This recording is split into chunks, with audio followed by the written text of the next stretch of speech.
एक सत्य घटना आपको सुना रहे हैं। एक भगवत प्राप्त महापुरुष थे स्वामी संपूर्णानंद जी महाराज, जिन्हें 3 बार प्रत्यक्ष भगवान का साक्षात्कार हुआ था, राधा रानी का, श्री कृष्ण का।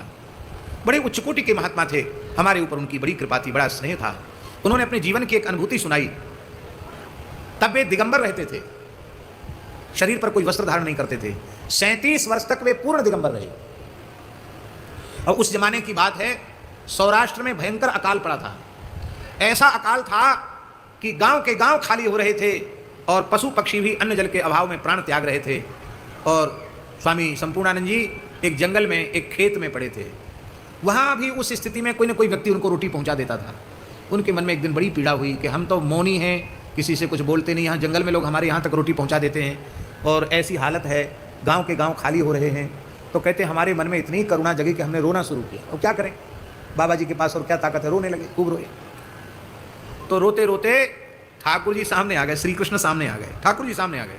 बोले बाबा जी रो मत, क्यों रो रहे हो? बोले हमने कहा इन प्राणियों का, भूखे प्यासे जीवों का दुख कष्ट हमसे नहीं देखा जा रहा है, इसलिए हम रो रहे हैं। हम कर ही क्या सकते, रोने के अलावा हमारे पास है क्या, इसलिए हम रो रहे हैं।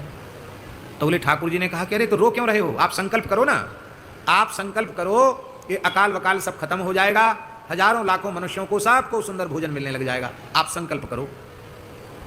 हम तो ये कहने आए, आप खाली रो क्यों रहे, आप संकल्प करो, आपका संकल्प पूरा हो जाएगा। तो संपूर्णानंद जी कहते हम तुरंत सावधान हो गए। हमने कहा महाराज क्यों चक्कर में फंसाते हो, हम रो रहे हैं, हमको रोने दीजिए। आपका संकल्प कमजोर पड़ गया जो मैं संकल्प करूं, मैं आपके बुलावे में आने वाला नहीं हूं। आपकी इच्छा हो तो आप कुछ करो, मैं संकल्प करके बंधन में नहीं पड़ूंगा। आपने संकल्प किया और ये आपके संकल्प से सारी सृष्टि उत्पन्न हो गई।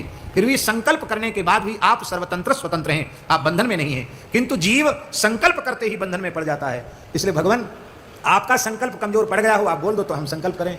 भगवान मुस्कुराए और अंतर्धान हो गए। तो ये बातें मंच की नहीं है, ये बात अत्यंत एकांत में उन्होंने बताई कि कभी भगवान प्रत्यक्ष होकर भी कुछ मांगने जांचने की बात सामने करें तो उस समय साधक को इस प्रकार की वृत्ति रखनी चाहिए कि प्रभु मुझे कुछ नहीं चाहिए, यदि कुछ चाहिए तो प्रेम से वंचित हो जाएगा। क्या चाहिए? अर्थ न धर्म न काम रुचि, गति न चाहो निर्वाण, जन्म जन्म रति राम पद यह वरदान ना। इसके अतिरिक्त और कुछ नहीं चाहिए, केवल यही चाहिए, निष्काम वृत्ति और निसंकल्प स्थिति। और यदि आपको कुछ चाहिए होगा तो भजन नहीं बनेगा।